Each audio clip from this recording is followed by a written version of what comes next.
Do të vazhdojmë te pika 2. Shigjetat duhet të formohen, por edhe shigjetat të formohen edhe të drejtohen, gjithashtu. Një shigjet që nuk ka qëllim, nuk do të arri potencialin e saj, nuk ka qëllim nëse nuk është drejtuar në vendin e duhur. Edhe në këtë imazheri, ne si prindërit jemi harkën. Duhet jemi të bashkuar, duhet jemi të koordinuar, edhe të drejtojmë fëmijët në drejtimin e duhur. Kjo është një punë shumë e rëndësishme edhe shumë e bukur. Kështu, prindit jemi harka. Nëse unë po shkoj në këtë drejtim, ju ridën në atë, ku do shkoj shigjeta? Nëse ne jemi të thyer, çfarë fuqi do të kemi të dërgojmë shigjetën në botë? Ne duhet të ndihmojmë ata. Duhet të ndihmojmë ata të zbulojnë identitetin e tyre, qëllimin e tyre në këtë jetë, thirrjen e jetës. Pa vizion të qartë edhe një bazë shpirtëror, fëmijët mund të ngelen në vend, mund të mos të fluturojnë fare, ose mund të fluturojnë në drejtimin e gabuar. Por kjo është puna jonë, të flasim bashkë, të koordinohemi, të kemi disa vendime, disa vlera, disa qëllime të përbashkët, që të mund të themi, ky është drejtimi, ky është qëllimi, edhe ne jemi duke përgatitur ty që të shkosh sa më lartë edhe sa më gjatë me Zotin. Po, në fakt ne jemi duke thënë që fëmijët janë një bekim, apo jo, janë një bekim nga Perëndia. Edhe ne duhet të ndihmojmë ata duke arritur potencialin e tyre, potencialin që sot i ka për ata. Do shta vetëm do një herë, ne si prindër kemi ëndrat tona për ata, apo jo. Unë dua që vajza ime të bëhet doktoresh, apo jo. Por do shta sot i kishte një ide tjetër për gocën time. Avokat? Nuk e di, le të bëhet. Jo. Në fakt, ne duhet të lëshojmë fëmijët në duart e Perëndis, duhet të ndihmoj ata për të gjetur vullnetin e Perëndis për ata në jetën e tyre. Të punojmë bashkë, edhe të gjojmë edhe nga fëmijët, ose nga adoleshentë, çfarë ata duan, çfarë ëndrat kanë ata. Duhet të jemi atje, duhet të jemi prezencë në jetën e tyre. Ashtu si ata thanë, mendoj që ata e thanë edhe javën e kaluar, që dashuria shkruhet kohë, edhe për një adoleshent. Do shta nuk të duket ashtu, sepse ata s'duan të rinë fare me ty. Me njerë që hynë në shtëpi, shkojnë direkt në domë. Si duan të kalojnë kohë me mua? Jo, në fakt ata duan të kalojnë kohë me ty, por në mënyrën e tyre, kër ata duan, jo kër ti do. Edhe kër ata të vinë, mos ri atje si me intervistën tënde. Ku ke qenë, çfarë ke bërë? Vajtim. Ata nuk duan këto gjë, apo jo. Tamam ashtu si edhe soti, a bën sotin ashtu me neve? Jo, ai nuk e bën.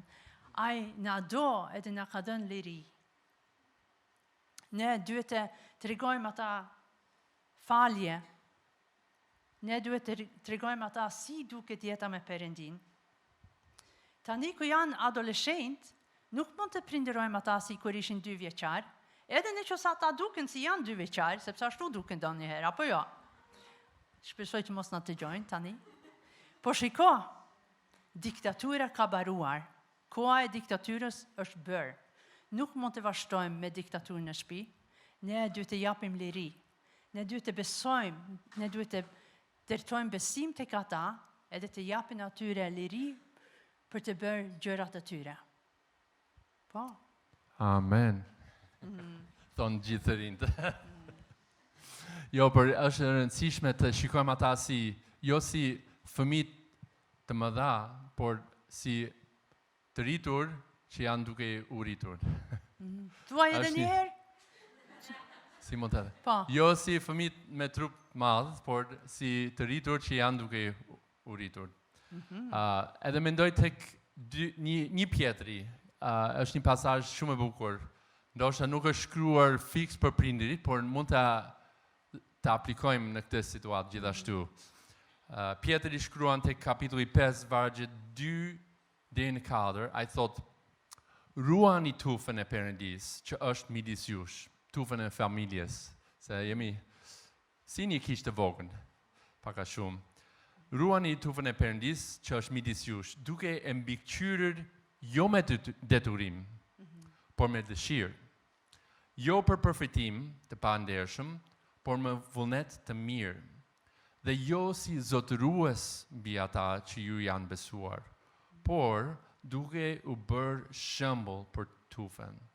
Dhe kur të shfaqet kryebariu, do të merrni kurorën e lavdis që nuk fishket. A nuk është lajm i mirë për prindit?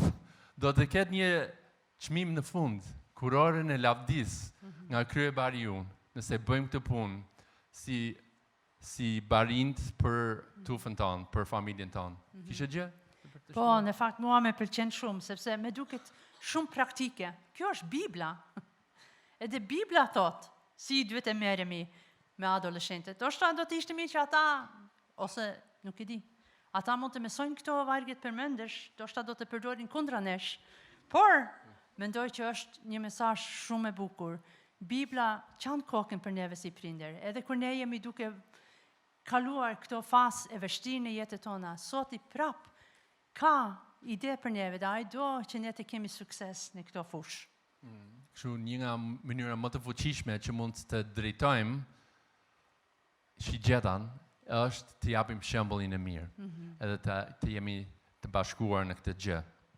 Jo me forcë, jo me detyrim, thot, jo si zotërues mbi ata, por si miq me ata që duam më të mirën, edhe duam të tregojmë rrugën duke dhënë shembull. Kështu është prindërimi në praktik, shumë praktik, me një çmim nga Zoti në fund.